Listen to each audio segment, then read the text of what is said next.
Small, close-knit communities have a number of advantages and a certain level of charm about them. Within many such communities, everyone knows each other, neighbors look out for one another, and there's always a helping hand nearby. One of the most prevalent examples of this is the Amish, rural fellowships of religious families that put many of the conveniences of modern technology to the side and live their lives by the sweat of their brow and spiritual compass. To outsiders, an Amish lifestyle is like journeying into the far distant past, and it's seen by those immersed in today's many technological luxuries as a bewildering way to live in the modern era. As one would expect, something as heinous as murder in an Amish community is rare and often more shocking for it, but in this particular case, the mere fact the murder occurred at all is a far cry from as shocking as the way in which it occurred. When working together is an aspect and requirement of day-to-day living, having a killer amongst such a fellowship could shake anybody's trust in their neighbor. In this episode of Anatomy of Murder, we delve into the background and crime of Edward Gingerich, the first ever convicted Amish murderer.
This episode of Seriously Strange is brought to you by Bright Cellars. What goes best while watching a horror movie or a true crime docuseries? A nice glass of wine, obviously. I love it. And if you're sophisticated like me, you're in luck.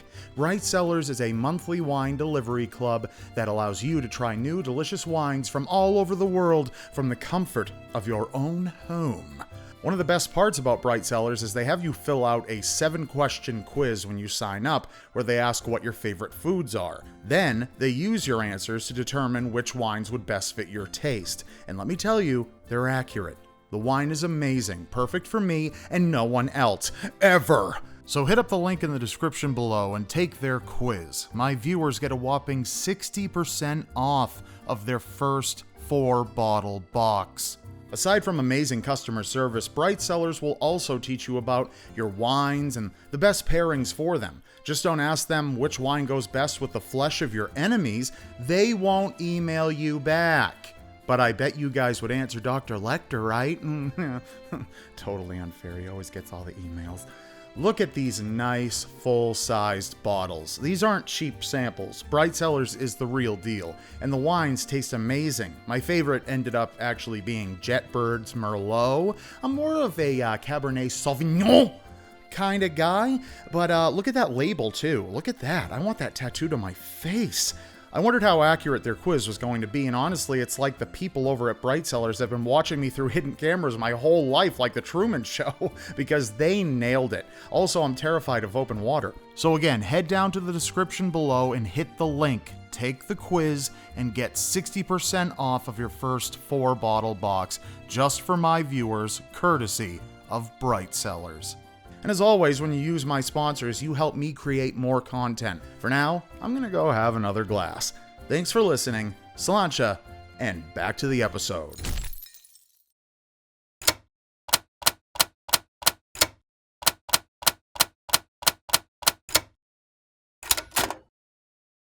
Edward was one of 11 children.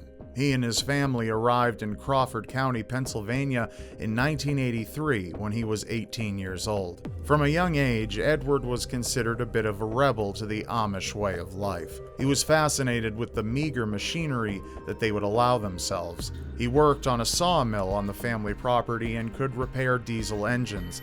His skill had earned him a reputation as a master mechanic. In his community, it was said that no one could repair an engine better than Ed. In addition to his fascination with machinery, Ed also became close with non-Amish locals. He made friends with a man named Richard Zimmer and even confessed to not liking the Amish way of life. That is, until he met Katie Shetler. She was the daughter of a respected elder, and many people were apprehensive about the relationship when they began seeing each other. Despite those misgivings, however, pressure from both families forced Gingerich to propose, and on a rainy day in 1986, they made their bond official within the eyes of God and married. In the spring of 1987, Katie became pregnant, and she gave birth to a son, Dannie, named after his paternal grandfather. However, Edward eventually became distant and began spending more time isolated away from others, not longing for the interaction that was so common, and something Edward had little trouble with before. As the days passed by, Edward became more and more secluded, not just physically but mentally as well. His family, which would have his utmost attention, were now finding it difficult to get through to Edward. He started to ignore his new wife and son. Concern grew for Edward's new state of being, but his family and community remained close, as was their nature. What no one could have known was that Edward's isolation and disregard for others were only the beginning of a transformation that would leave his community scarred. A darkness was growing inside of him.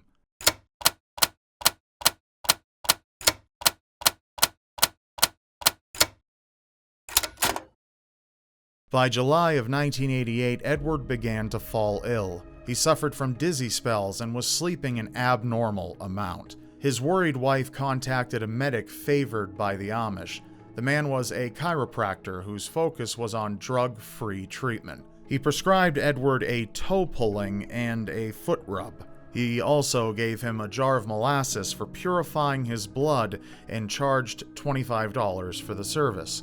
Perhaps unsurprisingly, despite more visits to the medic and more molasses, his condition did not improve. But not all of Edward was lost. In 1989, Katie gave birth to their second son, and in 1990, she gave birth to a daughter. With seldom periods of interaction, Edward largely continued to ignore his wife and children. Not only this, but Edward no longer wanted any more children at all. He even refused to sleep with his wife for fear she would become pregnant again.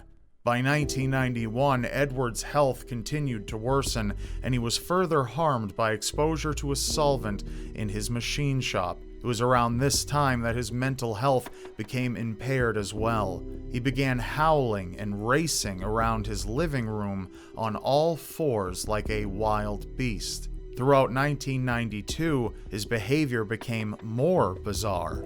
He said he was seeing giant rabbits, and he would rant and rave that God and Satan were battling for his soul. His family hospitalized him twice, once having to hogtie him to get him to an emergency room, where he sent medical equipment flying once he was freed. Gingerich was given medication to ease his symptoms. Unfortunately, he stopped taking the antipsychotic drugs, saying that they made him feel sluggish and put him in a zombie-like state. Edward's mental health continued to worsen, and in March of 1993, he was taken to see a special Amish healer named Jacob Troyer. Troyer told Katie, "Your husband has a mental problem. Take him to a hospital. I'm afraid of suicide. Goodbye and good luck." The next day, Gingerich remained in bed until 9 a.m. He was taken to the chiropractor who would massage Edward's scalp and gave him liver pills. Perhaps if Edward had gotten the help he so clearly needed, the heinous events to come could have been avoided.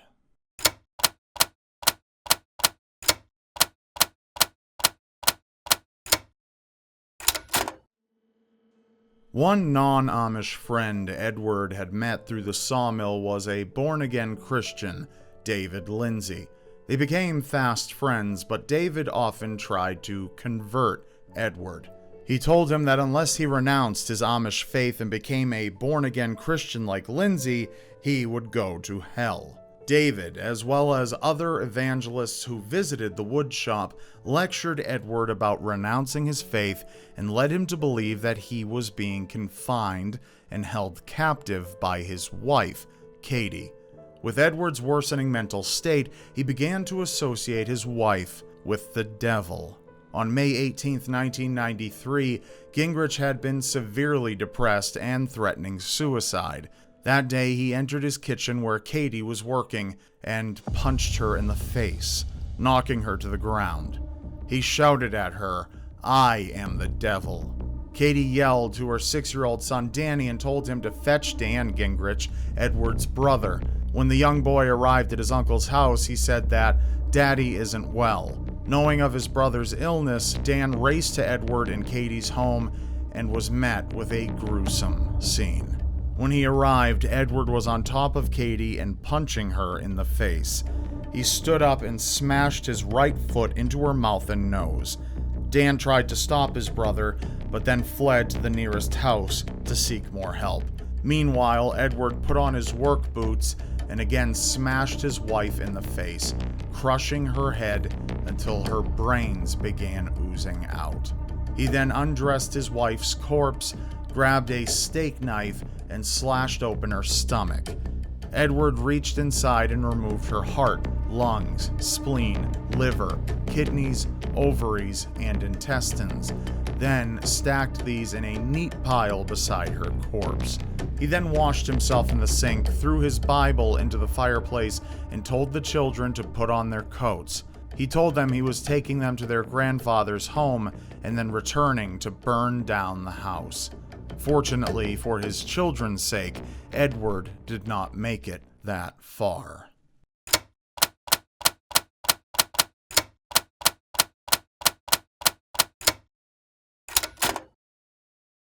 The ambulance crew had been told that the scene was not safe. The call was for a disturbed male, and there was some talk of Gingerich's wife. They were saying he was at the house killing her. Assistant Fire Chief Andrew McLaughlin had been to the household roughly a year earlier.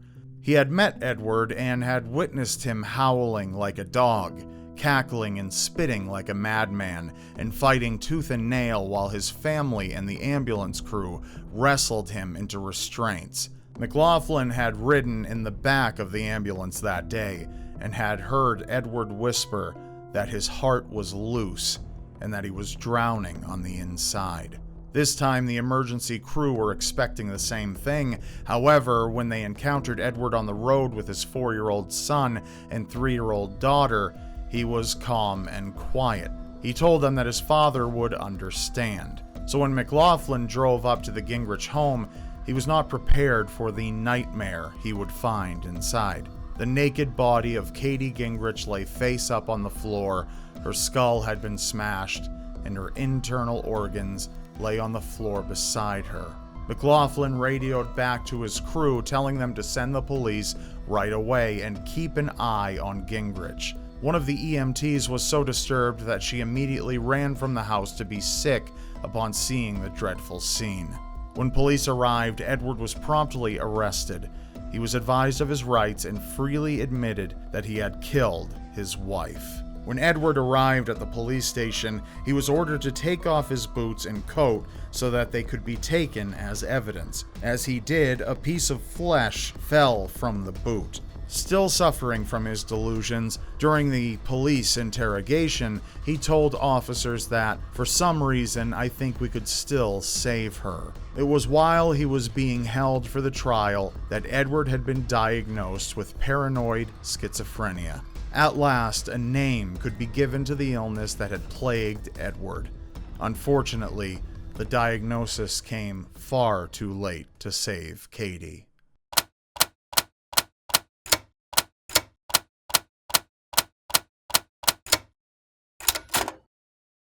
Neither prosecution nor defense disputed that Edward had killed his wife. Instead, defense attorney Donald Lewis argued that Gingerich was too mentally ill to know what he was doing and therefore entered a plea of not guilty by reason of insanity. Ed cried out for help to his father, to his wife, to his brothers, saying he was getting worse, that the headaches were getting worse, that God had deserted him, and that he was possessed by the devil, Lewis said during opening statements of the trial. Katie's mother, Emma Shetler, said her son-in-law wasn't acting unusual when the family visited a few weeks before the killing. The chiropractor testified that for 6 months and even a few hours before the slaying, he was treating Gingerich for his ailment. He said that he gave Gingerich scalp massages and molasses, but didn't explain the reasoning behind this treatment. In 1994, Edward Gingerich was found guilty of involuntary manslaughter, but mentally ill. He served his 5-year sentence in the prison ward of a mental hospital. Many felt this sentence to be too light. Professionals, as well as members of the Amish community, petitioned for him to serve permanent hospitalization. They worried that Edward would be free to stop taking medication when he was released and left to his own devices, potentially leading to relapse into his psychosis and violence. Others in the Amish community petitioned for Edward's release. Their ministers claimed that the medication had restored his sanity and that he felt genuinely remorseful for killing his wife. They believed that he deserved the chance to repent and even offered to take him in and supervise him. In 1998, Edward was released and moved to an Amish mental care facility in Michigan. After an incident there, he moved to an Indiana psychiatric unit for Amish, who need constant supervision. However, Edward wanted to reconcile with his family, especially his children. Eventually, he moved back to Crawford County to live on the fringes of his former community. A nurse visited him to give him his medications, and he saw a psychiatrist every 2 weeks. He even had a caseworker who monitored him closely. Despite all of this, life would never be the same for Gingerich. He had lost more than his wife with his violent act.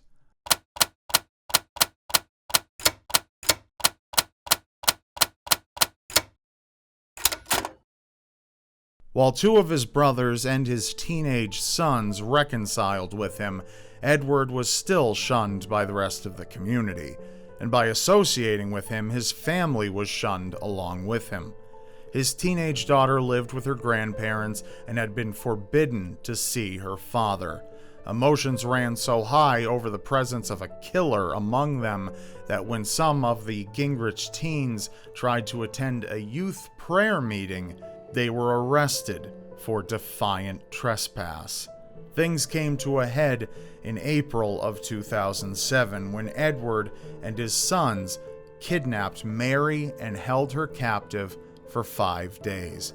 Clara Gingerich, Mary's aunt, told police in her affidavit that she and Mary were riding in a horse-drawn buggy when Ed's brother Dan jumped onto the wagon, took the reins, and drove the cart down to another of the Gingerich brothers' residences. As the buggy approached the barn, Mary's brother, Eno, grabbed the horses and led the wagon into the barn where Ed, Atlee, and Joe Gingerich waited. All 3 men spoke to Mary and coerced her to leave with them. They told Mary that if she did not go with her father, the police would be called and she would be forced to go with him. So she agreed to leave in a car. 5 days later, she was found safe with her father and other family members in McKean County. As with everything involving Edward Gingerich, the community was divided when it came to Mary's kidnapping. Many had feared for the safety of the 17-year-old, thinking Edward had another psychotic episode. In their mind, a young woman was missing, and in the company of the man who had murdered her mother. Others felt as her father did. He still maintained legal custody of his daughter and wanted the chance to show Mary he loved her. Regardless of his intentions, he was sentenced to 6 months probation and fined $500 after pleading no contest to concealing the whereabouts of a child. Despite reconciling with some of his family, there was no way Edward could move forward with his life after being shunned from his community. For an Amishman, this fate was a worse punishment than the 5 years he spent in prison and would eventually contribute to Edward's end.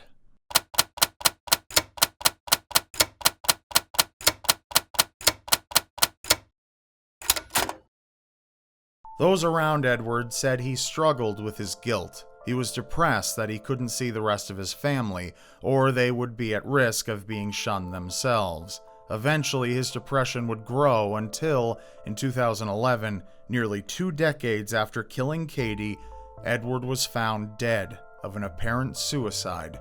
He had been living with his attorney, George Schroeck, for 6 months, and it was George's wife who found Edward's body hanging in the barn. The only message left behind was, "Forgive me, please," written in dust on top of a bucket. Only in death was Edward Gingerich welcomed back into his community. He was buried beside his wife in an Amish cemetery. His burial within the community that had shunned him was a gesture of reconciliation that remained as bitterly disputed as his life had been. No matter their feelings, Amish from far and wide came on short notice to attend the funeral. They lent their support to Edward's brothers and sons. It was an act of reunion, welcoming them back now that Edward was gone. The family was in enough anguish as, once again, Edward had violated the commandment of "Thou shalt not kill." They worried for his immortal soul, but in their belief, that was now in the hands of a righteous judge, and not their place to continue to disagree over. So in death, and with an Amish burial, the tragic events could finally be given some closure. The Amish are a very interesting and peculiar people. There's something fascinating and perhaps appealing about a life away from modern conveniences. For the many benefits that lifestyle may have on the mind, in this particular case, it was that lifestyle that very likely contributed to the death of a devoted mother. It's reasonable to assume that the horrific murder would never have come to pass had Edward been given the help he actually needed, help from a more modern world. While he had been briefly hospitalized, the reliance on drug-free, natural treatment did nothing to help Edward with his inner demons. A man who often begged his family for help and would imagine them as the worst things possible in his hallucinations. Whether religious or not, Edward could be described as possessed, though perhaps not by literal demons, but by the delusions of a deranged mind. Thank you for watching. Please be sure to check out Bright Sellers, linked in the description below, because the more people who use my sponsors, the more likely they are to come back and sponsor more content, which means more content for you. Thanks to all of you who do. And of course, be sure to subscribe to my channel now and turn on notifications, because you won't want to miss what's next. And I'll see you next time.